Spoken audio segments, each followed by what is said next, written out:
Je crois que rien qu'avec la luminosité, vous savez où je suis.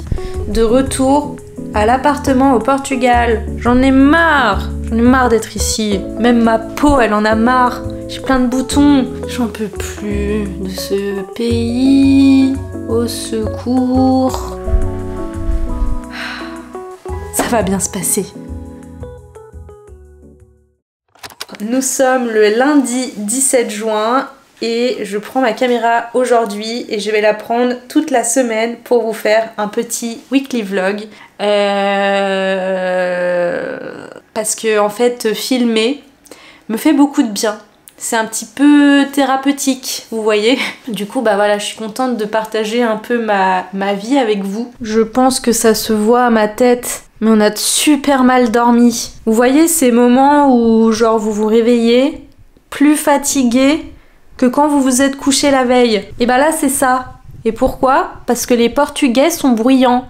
H24. C'est quand qu'on dort, c'est quand qu'on se repose. Punaise. Ici il y a vraiment du bruit, un bruit de fond, le bruit des gens, constamment. C'est infernal, je n'en peux plus. C'est chiant. C'est super chiant. Comme je l'ai toujours dit, il n'y a pas mort d'homme, tout ça, mais en fait, à la longue, ça use. Ils m'ont usé. Ils ont sucé mon âme.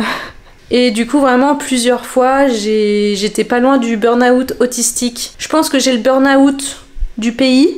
Ça c'est sûr. Alors c'est quand même très important pour moi de vous le répéter. Je fais pas cette vidéo pour démonter le pays qu'est le Portugal, parce que encore une fois, tout ça c'est vis-à-vis de mon avis personnel et de mon expérience personnelle avec Louis en habitant ici à l'année. Mais vraiment aucune haine, rien du tout. S'il vous plaît, c'est juste que voilà, ça ira un petit peu mieux quand on sera rentré en France.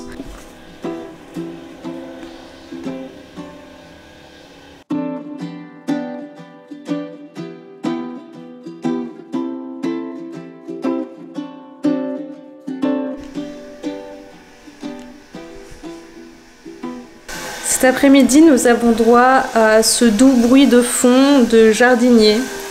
Après, bon, ça arrive de partout. C'est pas qu'ici au Portugal, hein. Mais disons que vu que c'est mal isolé, on entend comme s'ils coupaient l'herbe dans l'appartement, quoi. Là, j'ai les fenêtres fermées.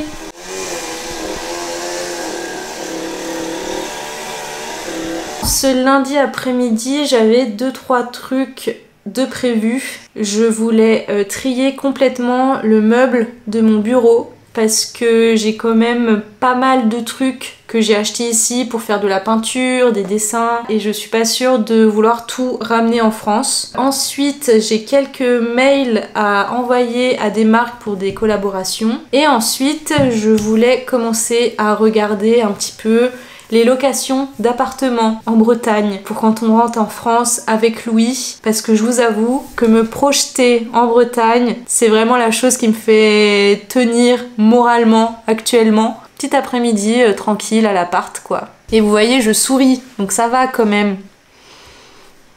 D'ici un mois et demi, on est rentré en France, donc ça va aller.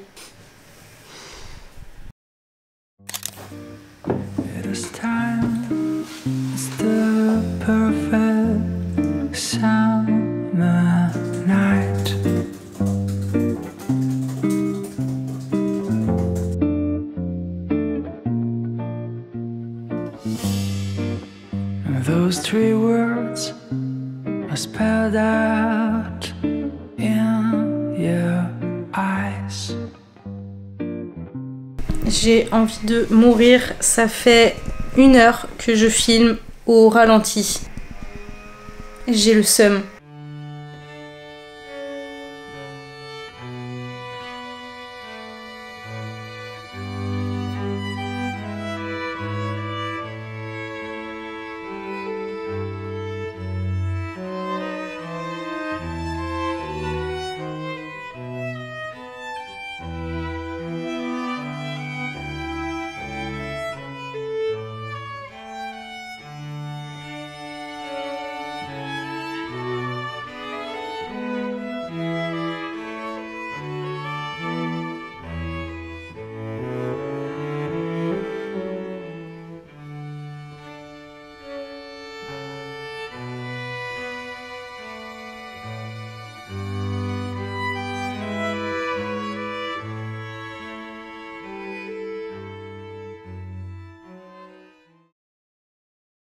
Je voulais en profiter de faire un peu le tri de tout ce qu'il y a dans mon bureau pour vous montrer aussi les différentes peintures que j'ai faites ici au Portugal. Alors il faut savoir que j'ai tout mon matériel d'art, de peinture, tout ça, c'est chez mes parents en France et que vraiment c'était trop encombrant de ramener des trucs ici au Portugal. Et du coup en fait on a un petit magasin juste à côté de l'appartement tenu par des Chinois qui d'ailleurs je pense ne déclarent rien du tout parce qu'il faut tout payer au black. Et en fait, ce magasin reste quand même incroyable parce qu'on trouve absolument de tout. Autant des bonbons, de la peinture, des tournevis, des tasses, des lunettes de toilette, il y a vraiment tout. Et en fait, du coup, je me suis acheté voilà, de quoi m'occuper niveau artistique. Donc autant vous dire que la qualité de ce que j'ai acheté reste très médiocre, mais voilà, pour l'utilité que j'en ai eu ici, ça servait à rien que je mette trop d'argent dedans, sachant que je vais retrouver absolument tout mon matériel d'art en rentrant en France. Donc je vais vous montrer les différentes peintures que j'ai faites durant ces 2 années. Il n'y en a pas beaucoup parce que j'étais pas très fortement inspirée. Alors du coup, la première que j'ai faite, c'est celle-ci.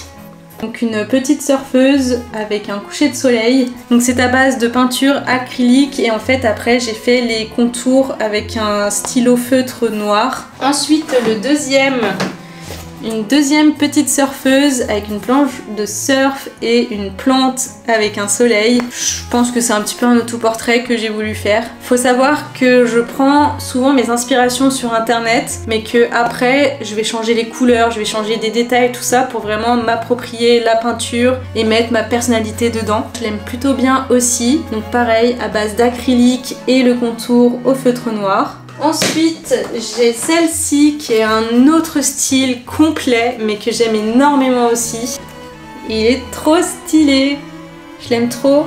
Donc pareil à base d'acrylique, sauf que là le contour il est en peinture aussi. Bref, je l'adore et en fait c'était intéressant parce que comparé aux premières peintures, c'est un format de toile différente.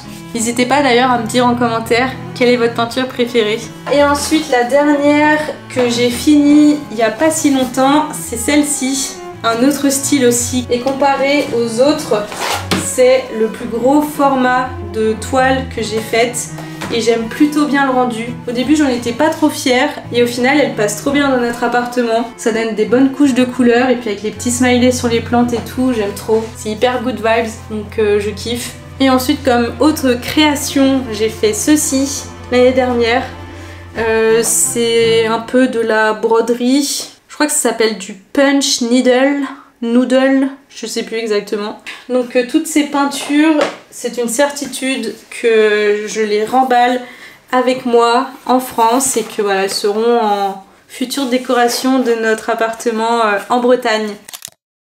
Donc en fait, dans mon bureau, c'est de ce meuble-là que je veux faire tout le tri aujourd'hui. Je suis vraiment désolée pour le bruit de fond, mais voilà, c'est le quotidien, c'est comme ça. Déjà, j'ai tout plein de carnets. Je sais plus qui a quoi à l'intérieur et je sais pas si c'est nécessaire que je les garde tous. Déjà, nous avons un agenda 2022-2023. On est en quelle année? On est en 2024, non? Donc c'est périmé. Mais attends, mais est-ce que je m'en suis servi? Et bah absolument pas. Donc ça, voilà, ça sert à rien que je le garde. Cahier, Nonoko, compta. Il faut savoir que toute ma compta, tout ce qui est financier, tout ça, j'ai un document que j'ai créé sur Notion où vraiment je tiens toute ma compta dessus. Mais voilà, au cas où qu'il y ait une panne mondiale d'ordinateur et d'internet, je fais tout aussi sur une version papier dans ce petit carnet. Donc ça, c'est très important, je le garde. Ça, c'est mon petit cahier où en gros je fais mes bilans lecture à l'intérieur. Donc à chaque fois que je lis un livre, j'écris le résumé, mon avis, tout ça dans ce petit cahier. Je m'y tiens et j'aime beaucoup faire ça. Donc pareil, je le garde pour continuer à le remplir. Ensuite, nous avons mon cahier Nonoko on YouTube, toutes les différentes vidéos YouTube que j'ai faites. Il faut savoir que je n'écris pas mes vidéos YouTube à l'avance, mais en fait, dès que j'ai une idée de vidéo, ça explose dans mon cerveau. Et que les idées, même si j'ai pas prévu de tourner la vidéo tout de suite, en fait, les idées, elles viennent instantanément. Et je suis obligée de très vite prendre un stylo et un cahier, même si c'est 3 h du matin, et écrire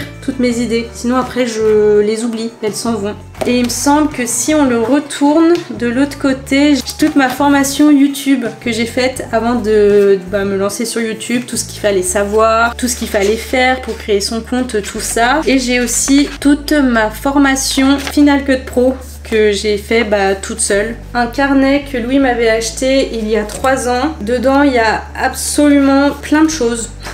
Plein de listes de choses que je voulais faire au Portugal. Il y a aussi le peu de portugais que j'ai appris. Bom dia, como está? Non, como está c'est en espagnol et du coup en portugais ça se dit como está?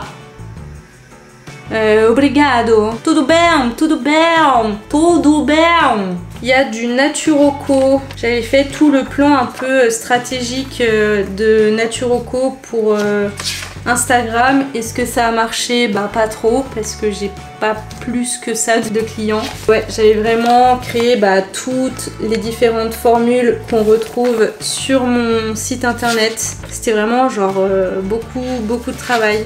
J'étais hyper bien organisée. Je suis toujours bien organisée, mais c'est quand même assez impressionnant à voir. Ah, j'ai des vomis de cerveau. C'est hyper personnel. Mais en fait, c'est plein de petites bulles, de plein d'idées qui partent à droite, à gauche, en haut, en bas, qui se rejoignent pas. Et en gros, c'est tout ce qui se passe dans mon cerveau que j'ai besoin de poser sur un bout de papier pour se poser un peu parce que là, ça déborde. Ça s'appelle des vomis de cerveau. J'ai aussi des recettes de mon papa. Des recettes de cuisine. Je vais pas vous montrer, mais du coup rien que pour ça je vais garder ce carnet, il y a trop de choses dedans. Puis à côté de la recette de Tian de mon papa, il y a du japonais. Voilà, parce que j'avais essayé d'apprendre le japonais. Je suis pas allée bien loin. Konnichiwa, arigato, oyasumi, kudasai, kampai. Si vous voulez vous la péter un peu et dire ouais moi je sais dire banane en japonais, ça se dit banana. œuf, tamago, tamagotchi. Bah voilà, au moins vous savez dire un truc. Bon, bref, ce petit cahier, je vais le garder, il y a trop de pépites dedans. Et ensuite, dans ce carnet, ça c'est le Graal, ça vaut de l'or. C'est un carnet d'adresses avec l'alphabet là sur le côté. Et en gros, c'est les adresses de tous les gens, de toutes les marques du monde que j'ai contactées pour travailler en tant qu'influenceuse, créatrice de contenu. Je pense sincèrement, j'ai plus de 1000 adresses. Et du coup, voilà, c'est hyper important pour moi. C'est un travail que j'ai fait absolument toute seule. Et du coup, voilà, je garde ce carnet d'adresses qui est très très important. Non mais les gars, dans mes tiroirs, j'ai des cartes Pokémon. Autant vous dire, je pense qu'il n'y en a aucune de rare. Donc je pense que ça sert vraiment à rien que je les garde. Est-ce que ça se fait de jeter des cartes Pokémon?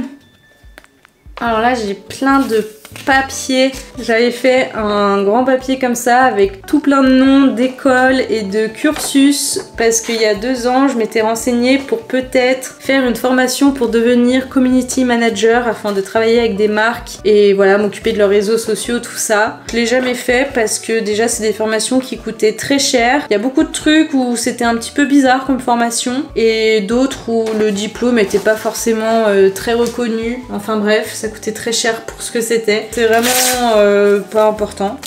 Ça traîne au fond de mon tiroir de bureau. Je le vois presque tous les jours, ce post-it. C'est marqué village avec des chiffres. Et en fait, c'est les coordonnées de notre village sur Minecraft.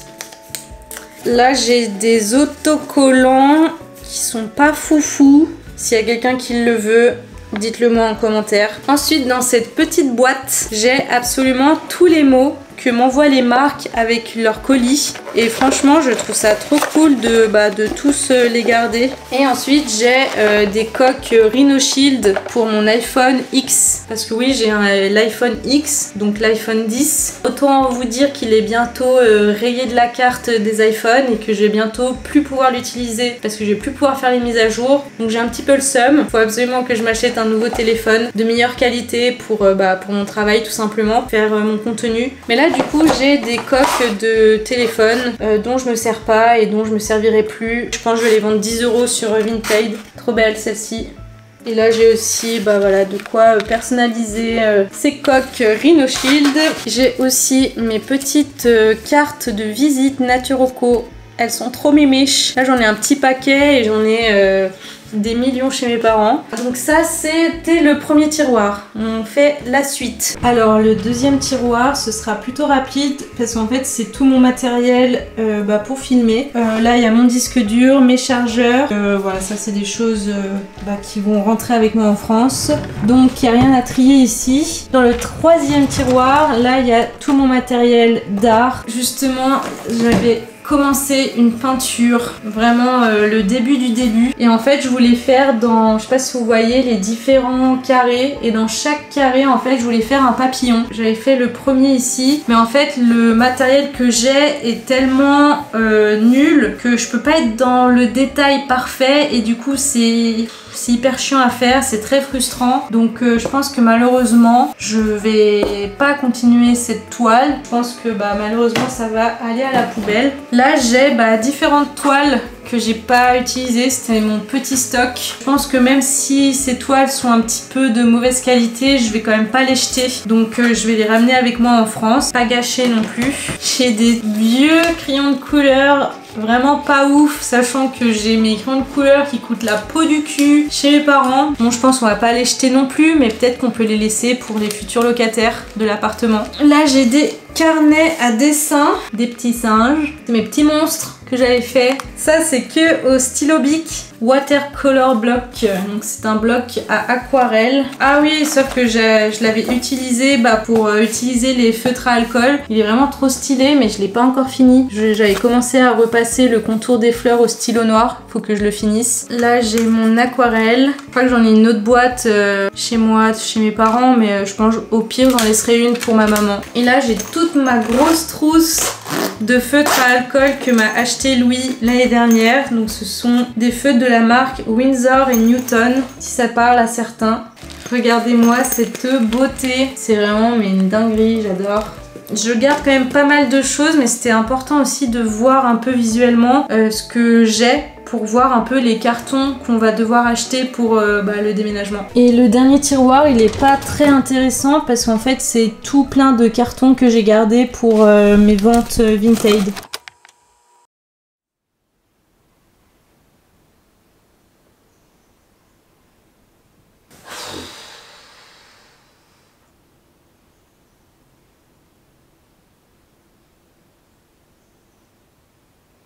Vous voyez cette fatigue qui vous tombe d'un seul coup dans la journée, où genre vous êtes même plus capable d'aligner deux mots quand vous parlez, même pas capable de regarder une vidéo, un film, ou même de lire un livre, parce que juste le cerveau il a besoin de se reposer. Et voilà.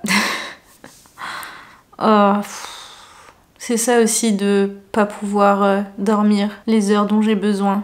C'est pas facile. Et ça, sur une longue durée, c'est dur. Ça ira mieux demain.